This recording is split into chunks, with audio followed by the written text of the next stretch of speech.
The first thing I noticed, because I came from Arkansas, and Arkansas is green for the most part and pretty leafy, the campus was almost bare. There were 3 trees, I believe, at the time, and I think they're all still standing, remarkably. But that was it, and plantings, you know, nobody bothered to water, as I recall. So that's been a huge change. Don Davis, when he became president,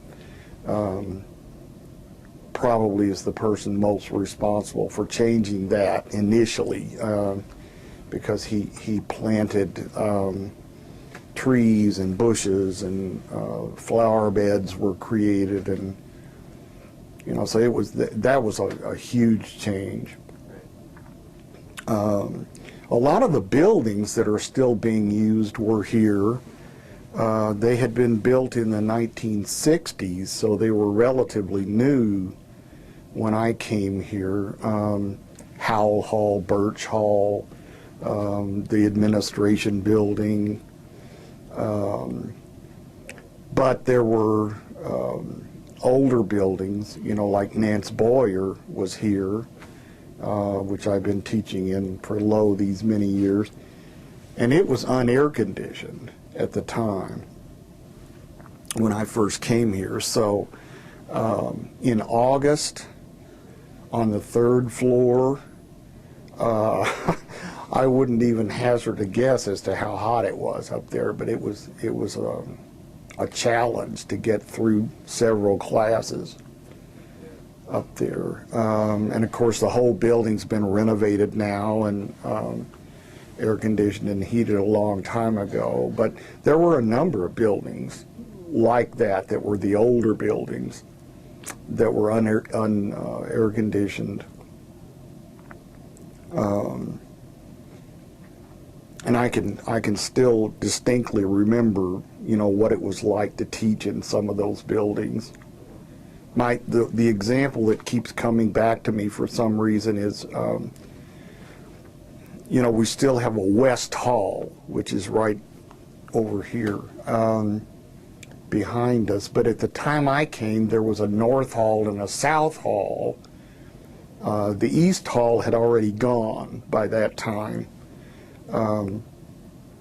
But I taught in South Hall several times on the 1st floor, and it had been at one time a dormitory, I'm pretty sure. So they had knocked out walls to make classrooms, and one of the classrooms I taught in was like teaching in a railroad car.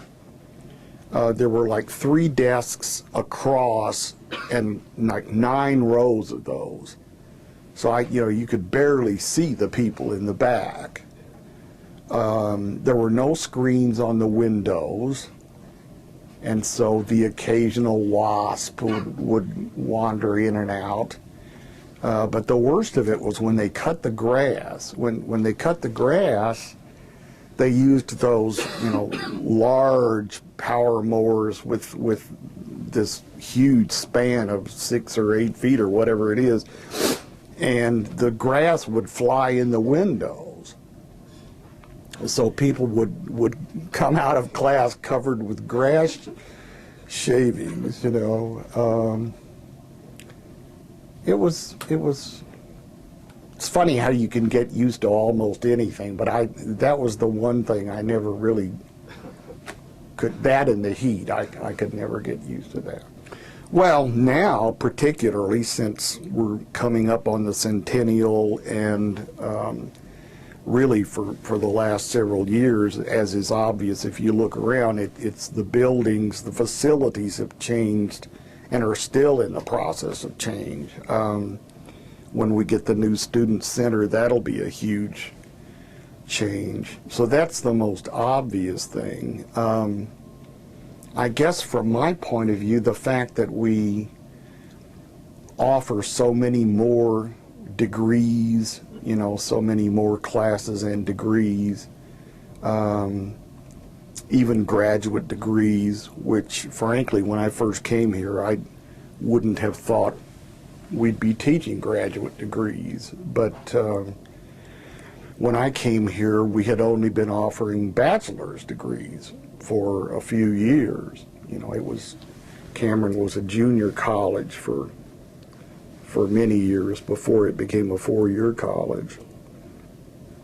So I think that's a striking difference.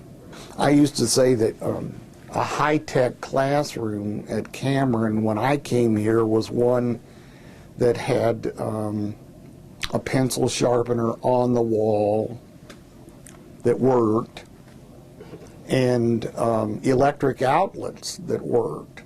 I recall one time we had been becoming more conscious of the fact that we were training teachers, you know, and we've always been a teacher training institution, but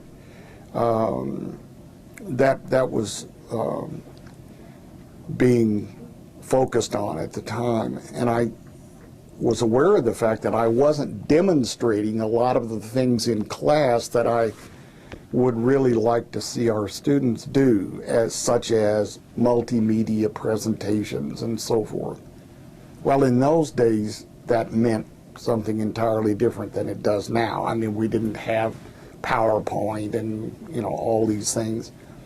But I took a slide machine to show slides to my class. I took a or VCR.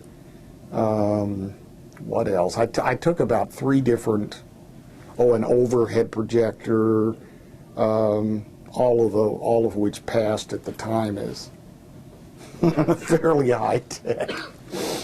And there wasn't a single outlet in the room that worked. I plugged them into every outlet and got no juice at all out of any of them. That was in the south end of Nance Boyer before it was renovated.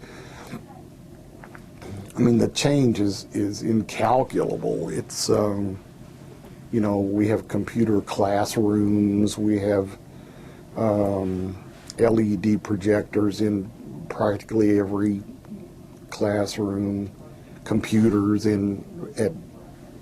for the teacher in practically every classroom. So